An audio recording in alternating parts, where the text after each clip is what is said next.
اس شرح صدر پر صرف ایسے ہی نہیں رکا جاتا، یہاں سے پھر قربانی، بندگی اور قربانی ہوتی ہے.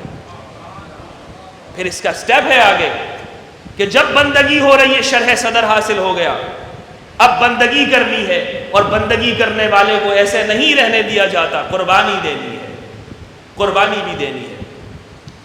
فرزدق شاعر کا نام آپ نے سنا ہوگا. فرزدق کہتے ہیں، فرزدق نے بھی قربانی دی تھی. فرزدق نے جب امام سجاد علیہ السلام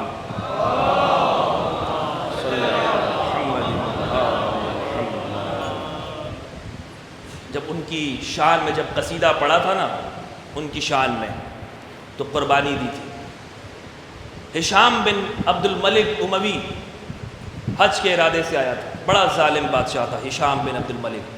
عبد الملک بن مروان کا بیٹا. عبد الملک بیٹا ہے مروان بن حکم کا بیٹا. مروان بیٹا ہے حکم بن العاص کا بیٹا.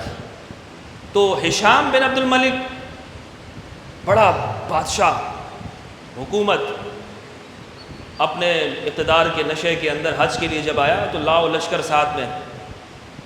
طواف کیا اس نے، 7 چکر لگائے، اور اس نے کوشش یہ کی کہ حجر اسود کو بوسہ دے سکے، استلام کر سکے، یعنی چھو سکے.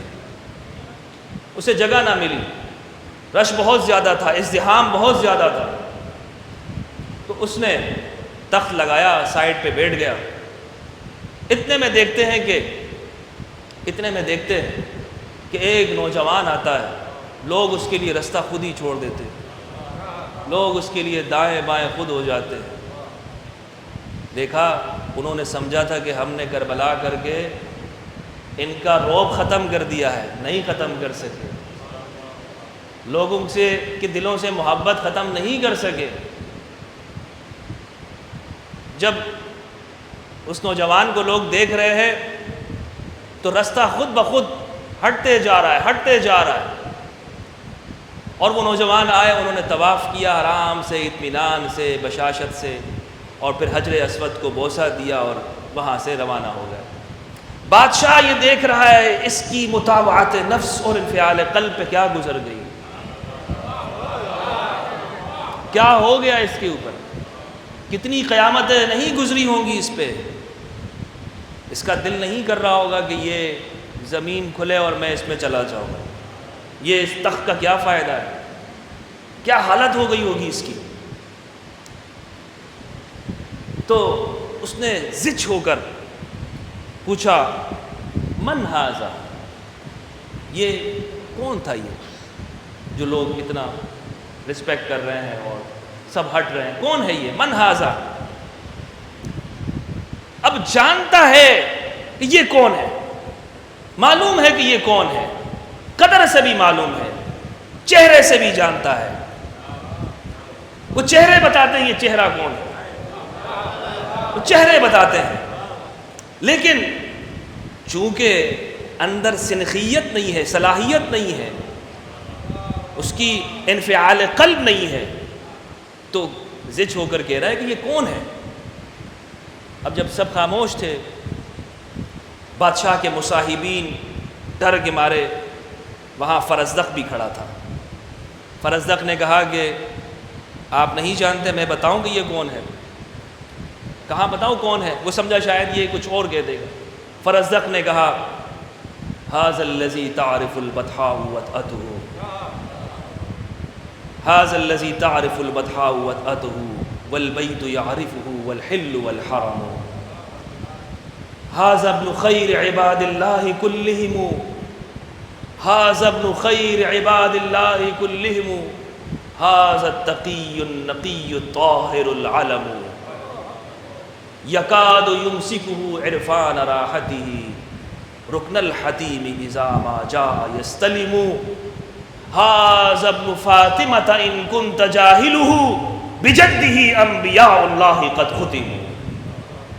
یہ وہ ہے کہ جسے بطحا کی مکہ کی مٹی جانتی ہے، یہ وہ ہے کہ جسے حل و حرم جانتے ہیں، جسے یہ کعبہ جانتا ہے، جسے یہ پورا پورا حرم اس سرزمین پاک اس کو جانتی ہے۔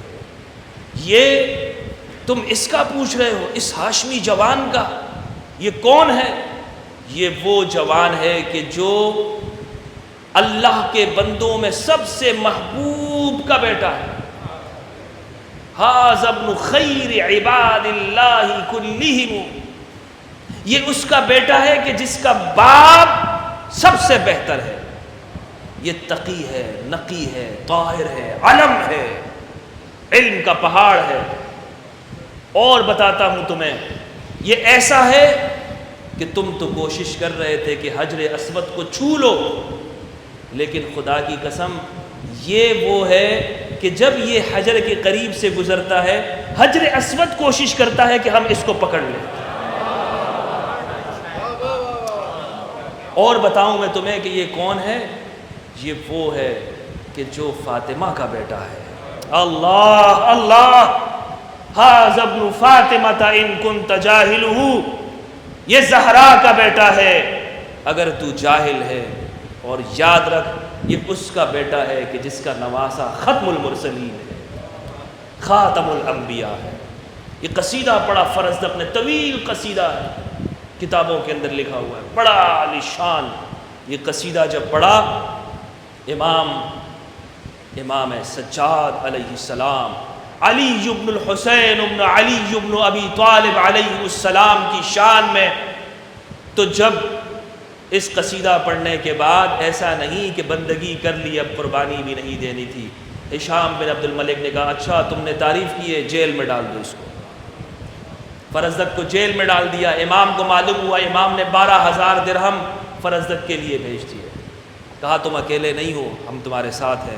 12,000 درہم معمولی رقم نہیں ہے، معمولی رقم نہیں ہے۔ 12,000 درہم آج کی اگر ہم پاکستانی روپیز میں اس کی قیمت لگائیں تو تقریباً کوئی 80 لاکھ سے زیادہ بنتے ہیں۔ کتنے؟ 80 لاکھ سے زیادہ۔ 12,000 درہم امام نے بھیجے اور کہا کہ فرزدق یہ قبول کرنا۔ فرزدق کے پاس جب ملے، فرزدق نے کہا کہ واپس لے جاؤ، میں نے یہ اس لیے نہیں کیا تھا، میں نے تو اللہ اور اس کے رسول کے لیے غضب کرتے ہوئے یہ اشعار کہے تھے، امام کا قصیدہ پڑھا تھا، واپس کر دو۔ فرزدق نے واپس بھیج دیے۔ امام کے پاس جب پہنچے، امام نے لکھا فرزدق یہ تمہیں قبول کرنا ہوگا کہ جب ہم آل محمد ایک مرتبہ رقم نکال لیتے ہیں واپس نہیں لیتے۔ فرزدق نے پھر قبول کیا۔ یہ امام کی شان۔ امام سید سجاد علم کے اندر عرب میں اتنے مشہور اپنے دور میں، اور ان سے علم میں بڑا آگے کون بڑھ سکتا؟ جتنے بھی اکابر ہیں حدیث کے، علوم کے، وہ سب ان کے شاگرد ہیں۔ آپ نے واپس آ کر کربلا سے آپ نے مدینہ یونیورسٹی قائم کی مسجد نبوی میں، اور ایک ایک وقت میں آپ کے ہزاروں شاگرد ہوتے تھے، ہزاروں شاگرد۔ ایک مرتبہ آپ نے درس میں ایسے پیر پھیلا دیے اور اس میں چادر کہیں ہٹ گئی تھی۔ شاگرد نے دیکھا تو وہاں پیر میں زخم ہی زخم تھے، زخم سے چور چور تھے۔ آپ نے پھر پیروں کو ایسے سمیٹ لیا، کہا امام یہ کیا ہے؟ کہا کہ مجھے رسیوں سے باندھا گیا تھا، رسیوں سے باندھا گیا تھا۔ کربلا سے شام، شام سے کربلا، یہاں رسیوں سے باندھا گیا تھا۔ پیٹھ دیکھی، پیٹھ پر رسیوں کے نشان، جسم پہ رسیوں کے نشان، ہر طرف امام۔ لیکن اسی کے ساتھ علم میں بھی مشہور، علم میں بھی مصروف ہیں، علم بھی دے رہے ہیں۔ راتوں کو کیا کرتے ہیں؟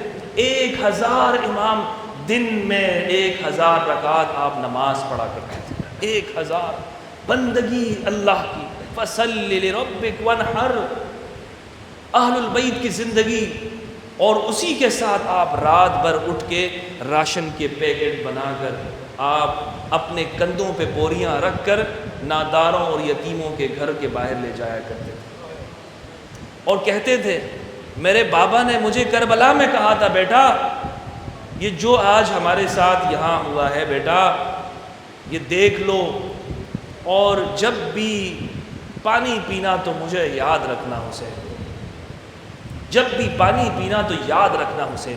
اس لیے امام کے بارے میں آتا ہے تاریخ کی کتابوں میں، مستند ذرائع، مستند روایات میں، امام کے سامنے جب بھی پانی یا کھانا آتا آپ پہلے روتے تھے، آپ کی آنکھوں سے آنسو آتے تھے، آپ رو جایا کرتے تھے کہ میرے سامنے پانی ہے، لیکن علی اصغر پانی نہیں ملا تھا، علی اصغر کو، شہزادہ علی اکبر کو پانی نہیں ملا تھا، قاسم ابن الحسن کو نہیں ملا تھا، اور میرے مولا، میرے امام کو، امام حسین، ان کو جب یاد کرتے ہیں کہ جب میں نے آخری لمحے جب ان کو دیکھا تھا اپنے بابا جان کو تو کیا حالت تھی معلوم ہے؟ ان کی حالت تو یہ تھی کہ آپ نے حجت تمام کرنے کے لیے شہزادہ آپ نے علی اصغر کو اپنی گود میں لے لیا تھا، علی اصغر کو اپنی گود میں لے لیا تھا، لیکن لوگوں نے اس پہ صبر نہ کیا اور تیر چلا کے آپ کے حلق میں مارا تھا، آپ کے حلق میں جا کے لگا تھا، اور یہ سارا منظر میرے سامنے ہے۔ اور یہ بھی مجھے معلوم ہے کہ جب عبداللہ 8 سال کا تھا، عبداللہ ابن حسن 8 سال کے تھے، ان کو میں نے دیکھا تھا کہ جب میرے بابا وہ اپنے فرس سے نیچے آئے ہیں، فرس سے آ کے اپنے گھوڑے سے نیچے زمین کے ساتھ لگے ہیں، تو اس موقع پر ان کی مدد کے لیے جب عبداللہ آیا تھا 8 برس کا، اس کے ہاتھوں کو لوگوں نے کاٹ دیا تھا، وہ چیخ چیخ کے کہہ رہا تھا کہ میرے چچا کو کیوں مار رہے ہو، میرے چچا کا کیا جرم ہے، کیوں مار رہے ہو؟ ان کے ہاتھوں کو جب کاٹا گیا تو میرے والد نے اس موقع پہ کہا تھا بیٹا تم نے بہت جلدی کر دی، ایک ایک لمحہ، ایک ایک تاریخ کے اندر اور اس واقعے کے اندر یہ سب کچھ امام کے سامنے ہے، امام علوم آل بیت، اہل البیت کو آگے منتقل کر رہے ہیں۔